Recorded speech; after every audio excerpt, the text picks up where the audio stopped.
17 Maret tahun 1963, suara ledakan mengguncang Bali. Gunung Agung, gunung tertinggi di Pulau Dewata, meletus setelah 120 tahun tertidur. Letusan ini bukan sekadar semburan lava. Ini adalah bencana nasional.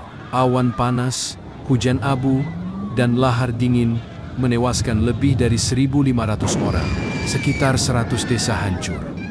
Ribuan rumah lenyap dalam sekejap. Bali berubah menjadi pulau yang kelam dan penuh duka. Letusan terjadi di tengah prosesi upacara Eka Dasarudra. Banyak yang percaya ini bukan kebetulan. Gunung Agung meletus selama berbulan-bulan. Letusan besar terjadi lagi pada Mei tahun 1963, menghancurkan sisi timur Bali. Banyak korban tewas bukan karena lava, tapi karena tidak ada peringatan dini. Tidak ada evakuasi skala besar. Pemerintah kolonial Belanda dulu sudah mencatat potensi letusan ini, tapi sistem peringatan Indonesia waktu itu belum siap. Suhu tanah meningkat drastis.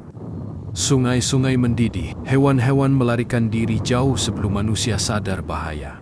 Lava pijar membakar desa seperti Selat, Rendang, dan Bebandem. Puluhan ribu orang kehilangan tempat tinggal. Pura-pura di lereng Gunung Agung pun tak luput. Sebagian besar hancur, termasuk yang dianggap tak akan pernah roboh.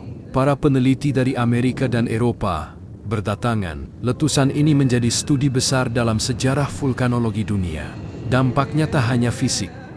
Ekonomi Bali lumpuh, pariwisata mati.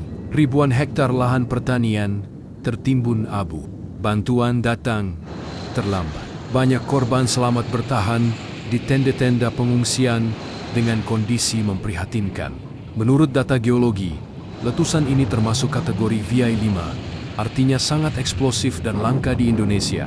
Letusan Gunung Agung tahun 1963 bahkan mengganggu cuaca global. Suhu dunia turun sedikit akibat debu di atmosfer.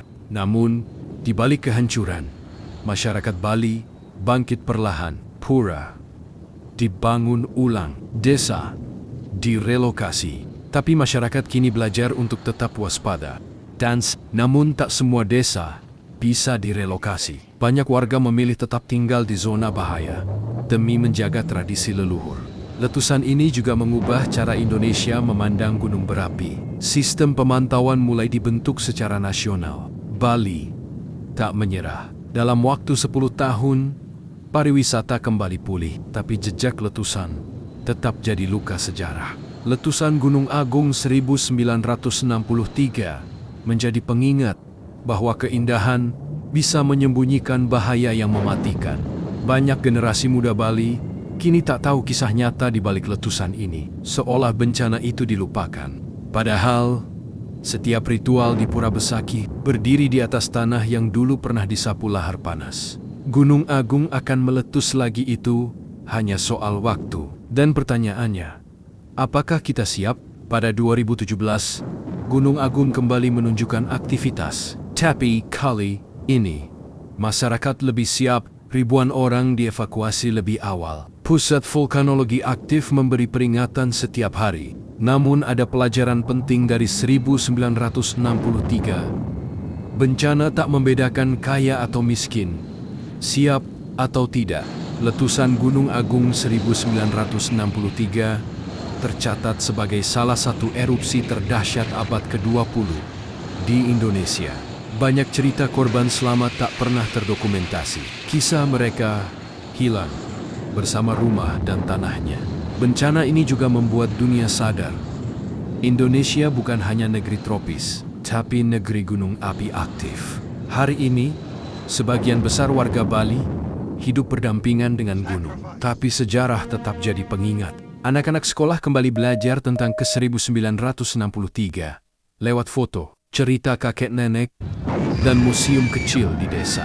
Letusan Gunung Agung 1963 bukan sekadar kisah bencana, tapi juga kisah bertahan, bangkit, dan belajar. Kita tak bisa melawan alam, tapi kita bisa lebih siap, lebih sadar, dan lebih bijak.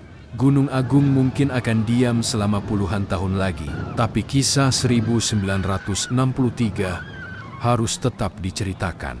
Like, subscribe, dan bagikan video ini agar kisah Gunung Agung 1963 tak hilang ditelan debu sejarah.